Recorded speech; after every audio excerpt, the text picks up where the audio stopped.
छठ पर्व को लेकर केंद्रीय मंत्री जीतन राम मांझी ने कहा कि छठ शुद्धता और पवित्रता का महापर्व है। जिसका शरीर शुद्ध होता है उसका मन भी शुद्ध होता है। हम सभी को छठ की शुभकामनाएं देते हैं। छठ पर्व के दौरान उन्होंने कहा कि आपस में सभी का मिलन हो, हम जातिवाद से उठकर मानवतावाद को लेकर चलें ताकि हमारा समाज आगे बढ़ सके। इसके साथ ही उन्होंने विपक्ष के नेताओं पर भी निशाना साधा। छठ हमारा शुद्धता और पवित्रता का एक बड़ा महापर्व है और जिसका शरीर शुद्ध होता है उसका मन भी शुद्ध होता है और मन जब शुद्ध हो जाता है तो समाज के लिए अच्छा काम होता है। तो इस परिस्थिति में छठ की शुभकामना सबको हम देते हैं और छठी मैया से प्रार्थना करते हैं कि आप सबको सद्बुद्धि दीजिए कि आपस में भाईचारा हो, आपस में मिलन हो, जाति पाति धर्मवाद से उठ करके मानववाद को लेकर के चलें ताकि हमारा समाज आगे बढ़े। लालू यादव ने ट्वीट किया है कि केंद्र सरकार न ही राज्य सरकार बिहार में पलायन ज्यादा है, ट्रेनों का इंतजाम नहीं कर पा रही है लोगों के आने के लिए इस महापर्व के लिए। देखिए, उन लोग कहते हैं वो सब बेईमानी है। वो जब थे तो क्या किए थे?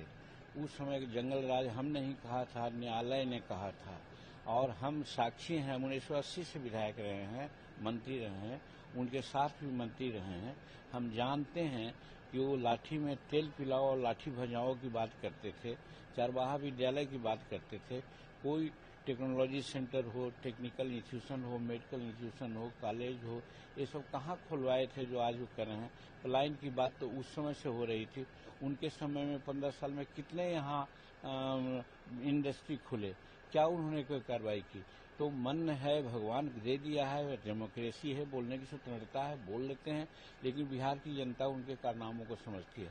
जो कुछ किया जा रहा है नरेंद्र मोदी जी के द्वारा किया जा रहा है, नीतीश जी के द्वारा किया जा रहा है, एनडीए की सरकार कर रही है और ये जो कर रही है इससे बेहतर कोई काम नहीं कर सकता है। यादव ने कहा है अभी कि हम लोगों ने जब अति पिछड़ा समाज के आदमी का नाम जो है उप मुख्यमंत्री के लिए जैसे ऐलान किया, एनडीए और भाजपा के लोग जो है हम लोग को ट्रोल करने लगे, यानी कि ये लोग अति पिछड़ा समाज के खिलाफ हैं। कहा कि आप में क्या है कि आप ये किए हैं? आप किसी को प्रधानमंत्री का नाम देकर के आप कहिए कि हम प्रधानमंत्री बनावेंगे फलना को, तो इससे कुछ होना है क्या? आप खाली कहने से तो नहीं होगा। और जब पिछड़ा और अति पिछड़ा की बात कहते हैं तो यही लालू प्रसाद जी थे जीतन मांझी को मुख्यमंत्री पद से हटाने के लिए राज्यपाल के यहाँ और राष्ट्रपति के यहाँ 35 विधायक लेके गए थे। तो जीतन मांझी समाज का सबसे निकृष्ट परिवार का है, महादलित परिवार का है, तो उसको इन्होंने जब हटाने की बात की थी तो आज सहनी को लॉलीपॉप दिखला रहे हैं।